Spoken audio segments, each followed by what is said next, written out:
Hello friends, स्वागत है आपका कानपुर जीएस अप में। कैसे हैं आप लोग? आई होप आप लोग अच्छे होंगे और आपकी पढ़ाई लिखाई भी अच्छे ढंग से चल रही होगी। पिछली क्लास के अंतर्गत हमने गंगा नदी के बारे में चर्चा की थी और बताया था कि गंगा कहाँ से निकलती है, किन दो धाराओं के मिलने से गंगा का निर्माण होता है और किन किन धाराओं के मिलने से किस किस प्रयाग का निर्माण होता है। मैंने आपको बताया था धौली गंगा और विष्णु गंगा मिलेगी तो विष्णु प्रयाग, जब विष्णु प्रयाग में आके मिल जाएगी तो यहाँ से इसका नाम अलकनंदा हो जाता है। उसके बाद केदारनाथ से पिंडर ग्लेशियर से एक नदी निकलती है, पिंडर नदी, जो आके मिलती है कर्ण प्रयाग में, तो यहाँ से इसका नाम हो जाता है कर्ण प्रयाग। उसके बाद केदारनाथ से एक नदी निकलती है मंदाकिनी, जो आके मिलती है कहाँ पे? अलकनंदा में, रुद्रप्रयाग में, वहां पे बनता है रुद्रप्रयाग। फिर गंगोत्री ग्लेशियर से एक नदी निकलती है हमारी, कौन सी? भागीरथी नदी, जो आके मिलती है देवप्रयाग में। जब अलकनंदा में भागीरथी नदी आके मिलती है कहाँ पे? देवप्रयाग में। वहीं से ही बनता है क्या है? हमारी गंगा नदी। और इस भागीरथी नदी की एक सहायक नदी थी हमारी, कौन सी? भिलंगना नदी, जिसपे भारत का सबसे ऊंचा बांध है। भारत का क्या है? सबसे ऊंचा बांध है। उसके बाद फिर हमने यमुना नदी के बारे में भी बात की थी कि यमुना नदी यमुनोत्री ग्लेशियर के बंदरपूछ नामक स्थान से निकलती है, यूपी और बिहार की सीमा का निर्धारण करते हुए दिल्ली से होते हुए प्रयागराज में यमुना से गंगा से मिल जाती है। फिर मैंने आपको उसके किनारे बसे शहर भी बताया था। उसके बाद मैंने बताया था चंबल नदी यमुना नदी में इटावा के पास अपना जल डालती है। फिर बताया था बेतवा नदी हमीरपुर के पास अपना जल डालती है। फिर केन नदी गंगा में अपना जल डालती है, सोन नदी भी गंगा में अपना जल डालती है। वे थी हमारी दाईं ओर से, देखो दो धाराओं के मिलने से निर्माण हुआ था किसका? एक का नाम था अलकनंदा, एक का नाम था भागीरथी नदी। अलकनंदा और भागीरथी नदी जब दोनों आपस में मिलती है तो वहां से निर्माण हुआ था गंगा नदी का। कौन सी नदी का? गंगा नदी का। इसके बाद मैंने आपको बताया था यमुना नदी आके प्रयागराज में मिलती है। वो सारी बातें पिछले क्लास में हो गई थी। और बताया था दाईं ओर से कौन सी नदी मिली, क्योंकि ये दिशा होगी बाएं, ये दिशा होगी हमारी बाएं और ये दिशा होगी हमारी, नहीं, ये दिशा होगी हमारी दाएं। देखो यदि हम इस साइड को चलेंगे तो ये होगी हमारी राइट दिशा और ये होगी लेफ्ट, यानी कि ये दिशा होगी बाएं और ये दिशा होगी हमारी दाएं। तो दाएं ओर से आके मिलने वाली नदियों की पिछली क्लास में हमने बात कर ली थी।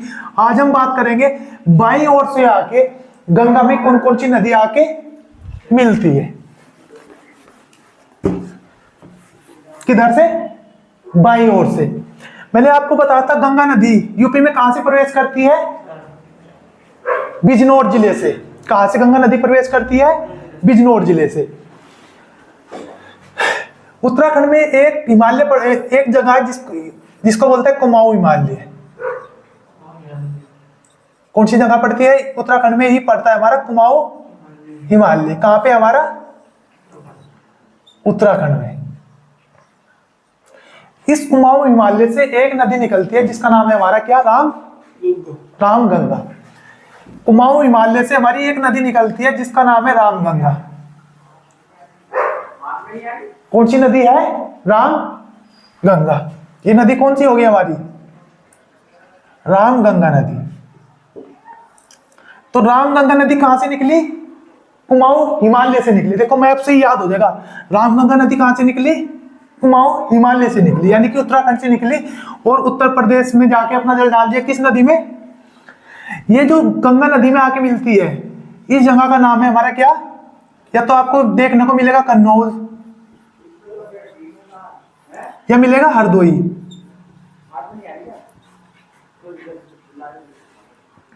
रामगंगा नदी कुमाऊं हिमालय से निकलती है और कन्नौज या हरदोई के पास अपना जल किस नदी में डालती है? गंगा नदी में। तो गंगा की जो सबसे पहली सहायक नदी है, यानी कि गंगा की जो सबसे पहली सहायक नदी है कौन सी है? रामगंगा।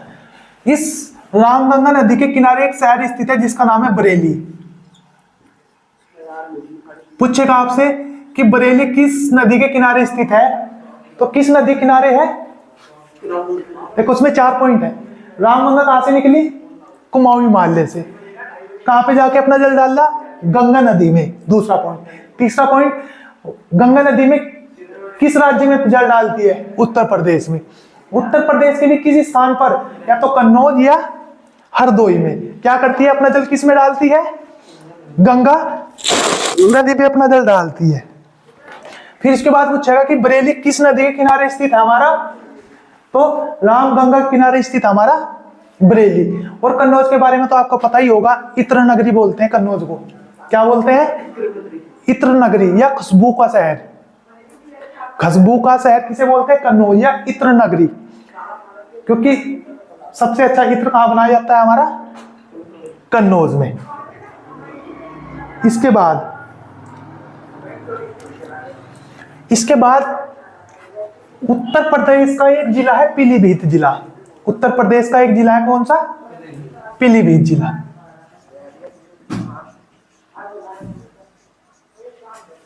पीलीभीत जिले में एक झील है फुलर झील। कौन सी झील? फुलर झील।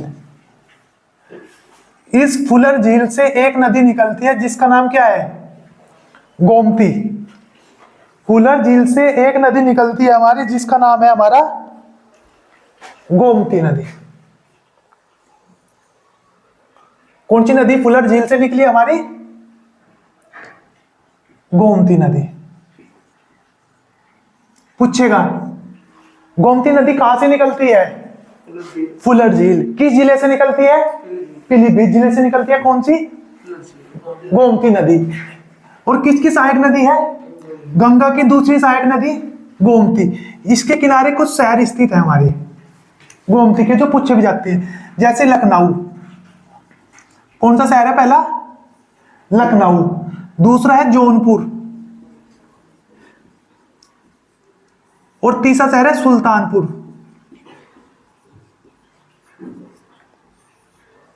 लखनऊ, जौनपुर और सुल्तानपुर किस नदी के किनारे स्थित है? हमारे गोमती नदी के किनारे। और किस झील से निकलती है? फुलर झील। एक जिला पड़ता है उत्तर प्रदेश में, देवरिया जिला। कौन सा? उत्तर प्रदेश के देवरिया जिले के पास अपना जल किस नदी में डालती है?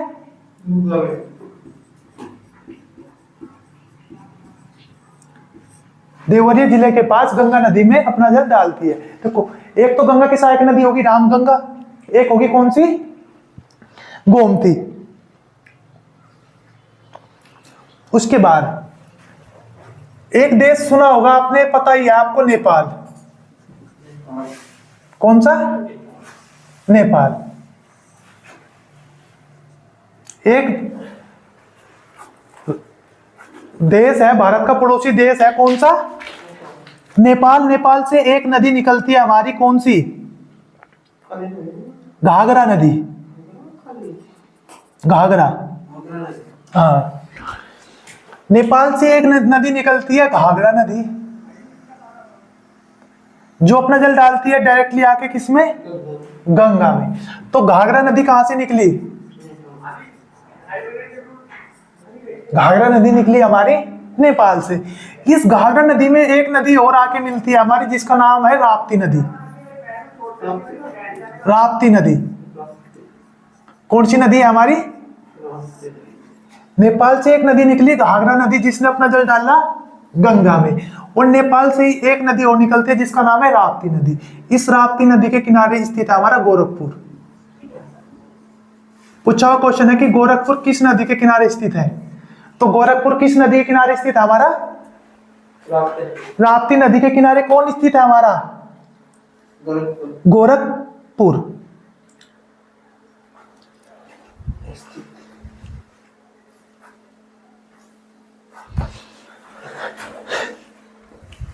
फिर एक नदी और निकलती है नेपाल से, जिसका नाम है गंडक नदी।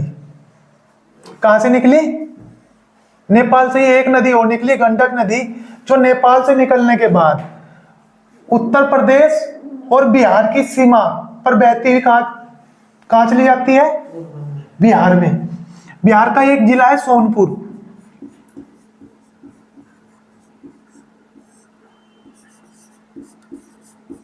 बिहार के किस जिले में मिलती है गंडक नदी? गंडक नदी। देखो पूछेगा यूपी और बिहार की सीमा का निर्धारण करने वाली नदी कौन सी है? गंडक नदी, जो कहां से निकली? नेपाल से निकली। और नेपाल से निकलने के बाद यूपी और बिहार की सीमा का निर्धारण करने के पश्चात बिहार के सोनपुर जिले में अपना जल किस नदी में डालती है? गंगा नदी में। देखो आपसे क्वेश्चन पूछा जाएगा कि निम्नलिखित में से कौन सी नदी है जो गंगा की सहायक नदी है, या कौन सी नदी नहीं है जो गंगा की सहायक नदी नहीं है। यदि आप उत्तर प्रदेश विशेष की तैयारी कर रहे हो तो आपसे डायरेक्ट पूछ लेगा कि यूपी और बिहार की सीमा का निर्धारण करने वाली नदी गंडक, यूपी और हरियाणा की सीमा का निर्धारण करने वाली यमुना नदी। उसके बाद नेपाल से ही छोटी छोटी नदियों का एक समूह है, नेपाल से ही छोटी छोटी नदियों का एक 7 नदियों का एक समूह है जो नेपाल में इस प्रकार से 7 नदी एक जगह आके मिलती है, जिससे एक नदी का निर्माण होता है जिसका नाम है कोशी नदी। कौन सी नदी? कोशी नदी, जो उत्तर उसके नहीं बिहार के छपरा जिले में आके किससे मिलती है? गंगा से मिलती है। नेपाल में 7 छोटी छोटी नदी मिलकर एक नदी का निर्माण करते हैं जिसका नाम है कोशी नदी। कौन सी नदी? कोशी नदी। कोशी नदी 7 छोटी छोटी नदियों से बनती है, उसके बाद कहां पहुंच जाती है? बिहार में, और छपरा जिले में किस में मिल जाती है? गंगा नदी में।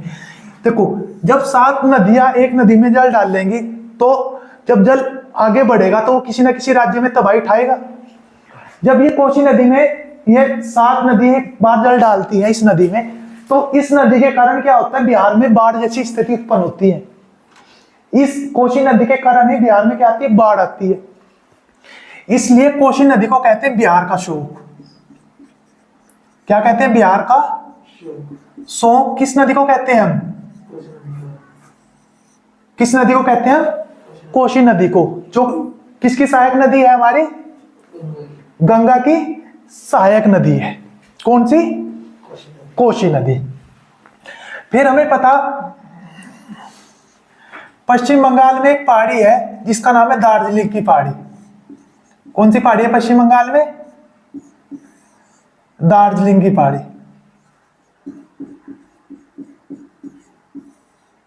कौन सी पहाड़ी है पश्चिम बंगाल में? दार्जिलिंग की। दार्जिलिंग की पहाड़ी कहां सी है हमारी? दार्जिलिंग की पहाड़ी है पश्चिम बंगाल में। यहां से एक नदी निकलती है जिसका नाम है महानंदा। क्या नाम है? महानंदा नदी। महानंदा नदी कहां से निकलती है? दार्जिलिंग की पहाड़ी से निकलती है, और पश्चिम बंगाल में अपना जल किस नदी में डालती है? गंगा में। यमुना में नहीं, गंगा में। किस नदी में डालती है?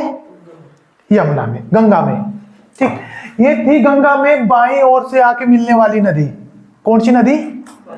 बाईं ओर से मिलने वाली नदी। कौन कौन सी? देखो भागीरथी, अलकनंदा मिली देवप्रयाग में, यहां से बन गई गंगा नदी। उसके बाद गंगा नदी में कुमाऊं हिमालय से एक नदी निकलती है। कौन सी? रामगंगा, जो कि कन्नौज के पास आके मिली किससे? गंगा से। तो गंगा की पहली सहायक नदी रामगंगा। इसके बाद गंगा आगे बढ़ती है पीलीभीत जिले से। पीलीभीत जिले में एक झील है, कौन सी? आपको एक क्वेश्चन और याद होगा, फुलर झील कहां सी है? पीलीभीत में। यहां से कौन सी नदी निकली? गोमती नदी निकली, जो देवरिया जिले के पास अपना जल किस में डालती है? गंगा में। और इस गोमती नदी किनारे कौन कौन से शहर स्थित हैं? लखनऊ, जौनपुर और सुल्तानपुर, क्योंकि जौनपुर को ही कहते हैं भारत का सिराज। सीएम सर जब आपको हिस्ट्री पढ़ाएंगे वो बताएंगे जौनपुर की हिस्ट्री के बारे में, और बताएंगे कि भारत का सिराज जौनपुर किस नदी किनारे? गोमती नदी के किनारे। उसके बाद नेपाल से बहुत सारी नदियां निकलती हैं। सबसे पहले निकलती है घाघरा नदी। कौन सी नदी? घाघरा नदी। घाघरा में एक नदी और आके मिलती है राप्ती। जब राप्ती नदी किनारे स्थित कौन? हमारा गोरखपुर। और घाघरा नदी अपना जल किस नदी में डालती है? नेपाल, इसमें गंगा नदी में। ठीक है। फिर इस नेपाल से एक नदी निकलती है गंडक नदी, जो क्या करती है? उत्तर प्रदेश और बिहार दोनों की क्या बाउंड्री पर निर्धारण करती है। और सोनपुर के पास अपना जल किस नदी में डालती है? गंगा में। आपको पता भारत की सबसे बड़ी पशुओं की मंडी कहाँ लगती है? इस सोनपुर बिहार में ही लगती है। भारत की सबसे बड़ी पशुओं की मंडी सोनपुर बिहार में लगती है। उसके बाद नेपाल से ही 7 छोटी छोटी नदियां मिलकर एक बड़ी नदी का निर्माण करते हैं, जिसका नाम क्या है? कोसी नदी। ये कोसी नदी क्या करती है? इस कोसी नदी के कारण ही बिहार में क्या आती है? बाढ़ आती है। इसलिए कोसी नदी को क्या कहते हैं? बिहार का शोक कहते हैं। और छपरा के पास अपना जल किस नदी में डालती है? गंगा में। फिर पश्चिम बंगाल से एक पहाड़ी है, कौन सी? दार्जिलिंग की पहाड़ी। इससे कौन सी नदी निकलती है? महानंदा नदी, जो अपना जल किस में डालती है? गंगा में। ये तो थी गंगा में बाई ओर से आके मिलने वाली नदी। फिर मैंने बताया था एक दाई ओर से कौन सी नदी मिली आके? यमुना नदी निकली।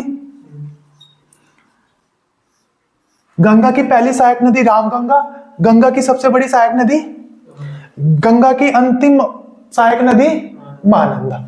ठीक है। उसके बाद मैंने बताया था यमुना में एक नदी आके मिली थी, कौन सी? चंबल। गंगा में यमुना में आके मिली थी, कौन सी? बेतवा। और ये कहां पे आके मिली थी? प्रयागराज में आके मिल गई थी, कौन सी? यमुना। तो यमुना की सहायक नदी कौन सी होगी? चंबल और बेतवा। फिर एक नदी मैंने बताई थी सोन नदी। कौन सी नदी? सोन नदी, जो कहां पे आकर अपना जल डाल दी थी? पटना में। बिहार पटना में अपना जल डाल दिया, किसमें? गंगा में। इसकी एक सहायक नदी कौन सी थी? रिहंद। किसकी सहायक नदी है? इस पे एक परियोजना थी, गोविंद वल्लभ पंत सागर परियोजना। एक नदी और थी, केन नदी, जो कालपी के पास, एक जगह बताई थी मैंने आपको, कालपी उत्तर प्रदेश में के पास अपना जल किस में डाल रही थी? यमुना में। एक नदी और जब हम पढ़ा रहे थे, हम स्लिप हो गई थी, तो ध्यान रखना, यहीं से एक नदी निकलती है, टोंस नदी। कौन सी नदी? टोंस नदी। कौन सी नदी है? टोंस नदी। ये निकलती है विंध्याचल पर्वत से। किस पर्वत से निकलती है? विंध्याचल पर्वत से निकलती है टोंस नदी, जो जाके अपना जल कहां डालती है? गंगा में। देखो, गंगा की सहायक नदी होगी रामगंगा, गोमती, घाघरा, राप्ती, गंडक, कोसी और महानंदा। ये बाईं ओर से मिलने वाली नदी होगी। दाईं ओर से कौन सी हुई? देखो, यमुना ने अपना जल डाला, टोंस ने डाला और सोन ने। ये क्या होगी? इसके इधर से आके मिलने वाली नदी होगी। और इन पे जितनी परियोजना थी वो सारी मैंने आपको पढ़ा दी।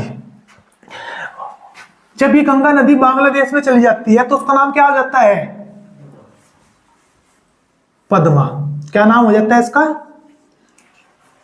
जब गंगा नदी बांग्लादेश में चली जाती है तो उसका नाम हो जाता है पद्मा। उसको पढ़ेंगे हम अगली क्लास में, जब हम ब्रह्मपुत्र नदी तंत्र पढ़ेंगे ना, तो उसमें बताऊंगा पद्मा और जमुना जब आपस में मिलती है तो एक नई नदी बनती है मेघना। पर अभी आपको ध्यान रखना है, पद्मा किसका नाम है? गंगा नदी का। आई होप आपको आज की क्लास भी अच्छी लगी होगी और आपका गंगा नदी तंत्र भी बहुत अच्छे से क्लियर होगा। आपको भी इसी प्रकार से बनाना है, थ्योरी नहीं लिखनी बड़ी बड़ी, क्योंकि सारी की सारी थ्योरी यहीं पे ही है हमारी, कहां से निकली, किन से निकली। और यदि इस चित्र को आप एक बार देखोगे ना तो आपके दिमाग में क्या हो जाएगा? सेट हो जाएगा बिल्कुल से, दोबारा से पढ़ने की जरूरत नहीं पड़ेगी आपको। तो अगली क्लास में हम बात करेंगे ब्रह्मपुत्र नदी तंत्र की। धन्यवाद।